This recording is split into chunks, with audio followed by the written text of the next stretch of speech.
Yeah, here we are again at Willoway Nurseries Distribution Center, Avon, Ohio.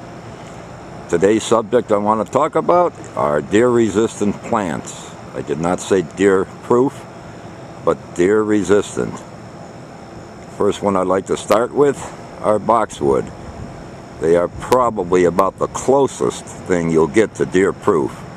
In all my years in the business, I've only heard of one case of a deer actually eating on a boxwood, and it was a young fawn that I believe the report was just sampling boxwood. But for the most part, this is beyond a doubt the most reliable evergreen when it comes to deer-proof or deer-resistant. Another family of plants that has showed great resistance to deer is the Picea or the spruce family. I'm showing you right now Alberta spruce. We're all familiar with that one.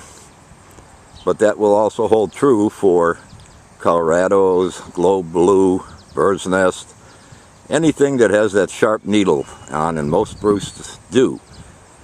It irritates them, their tongues and their noses when they're trying to eat.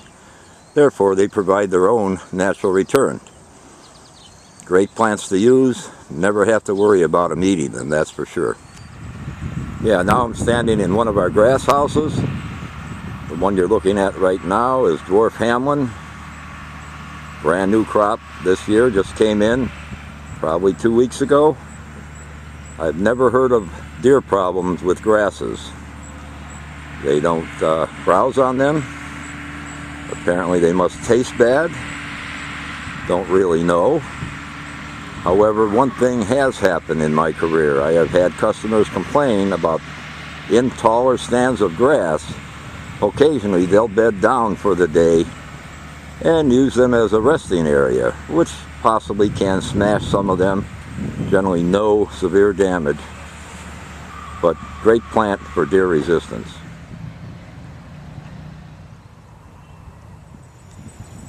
Yeah, another very good plant family for deer resistance, of course, are Barbary. And I believe the reason is they do have thorns.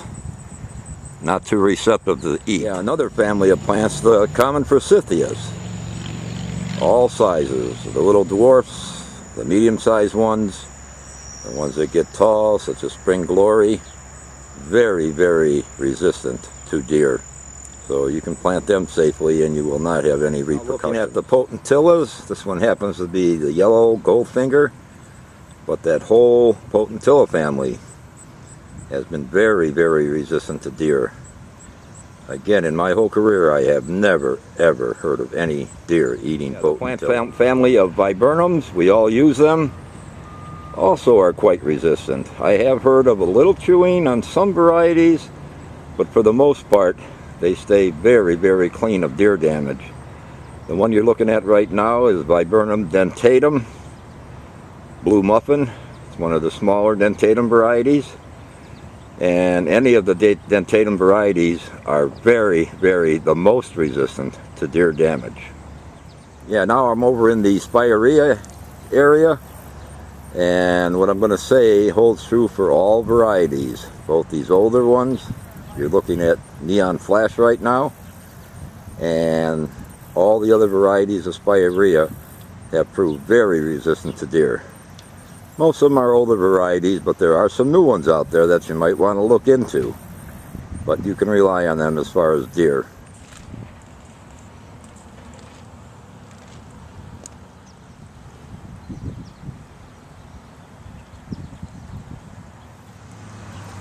We're now looking at Cotoneaster. This happens to be Cotoneaster piculata. As old as I am, I've used thousands of this plant variety and other varieties of it too, and I have yet to have a problem ever with deer.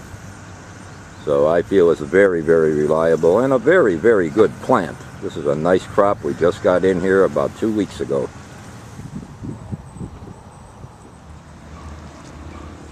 Yeah, we're now looking at a batch of junipers. Junipers is one of those plants that has that real coarse texture, that prickly feeling, and has proven over the years to be very, very resistant to deer. And that holds true for the low growers, the medium growers, and the pyramidals. And such as Wichita, that's a good one, very popular plant. So instead of using arborvitae, sometimes you could use a juniper, a bright juniper hedgerow. Works just as well, and you don't have the deer problem.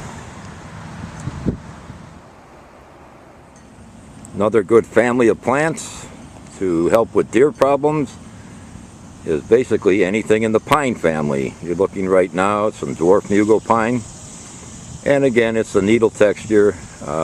They don't feel comfortable around it, so you're pretty wide open in anything within the pine family.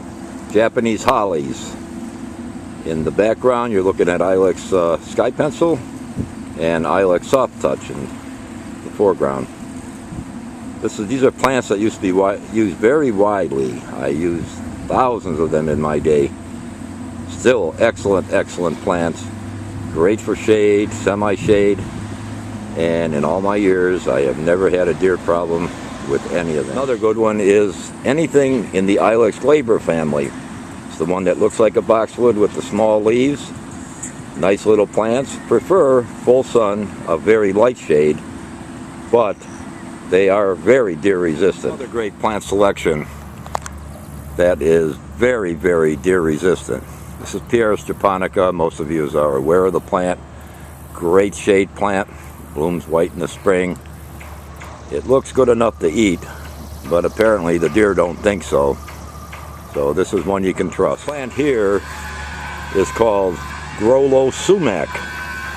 And with all the sumacs that you're aware of, and there are many nice ones, they have that odor about them. And this one here is also another deer resistant plant.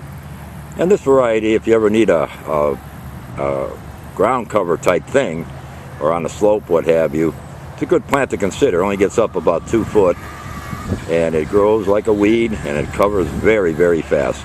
Looking at a block of dwarf Korean lilac. Lilacs have been very, very resistant to deer damage. I have, in all honesty, heard of them eating the flowers at times, but not trashing the whole plant like they do with so many other plants. So this would be a very, very good choice, and I've never been afraid to plant a lilac. Butterfly bush, another great one that is deer resistant. You'll find this on most of the university lists that they have put out. And again, personally, I have used them and have never ever had a deer problem, and that includes the flowers. Never a problem with butterfly bush. Well, today we've been talking about plants that deer seldom eat, and I'm sure there's a deer out there somewhere in the area that's going to prove me wrong, and every university in the United States of America.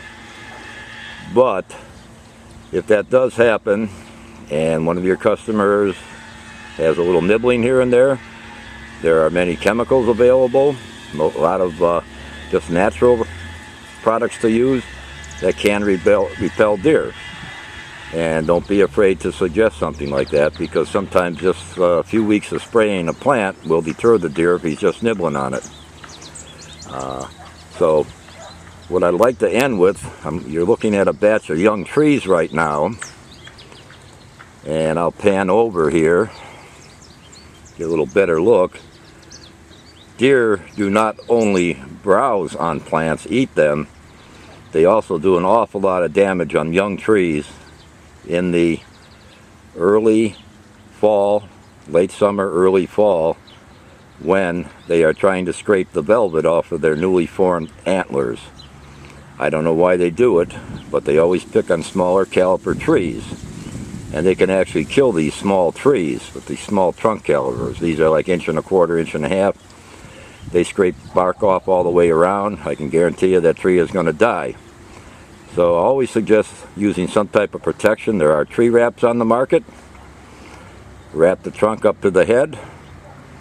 You can always take a piece of drain tile, flexible drain tile, slice it down, say 4 inch, wrap it around up to the head, and you won't have that problem.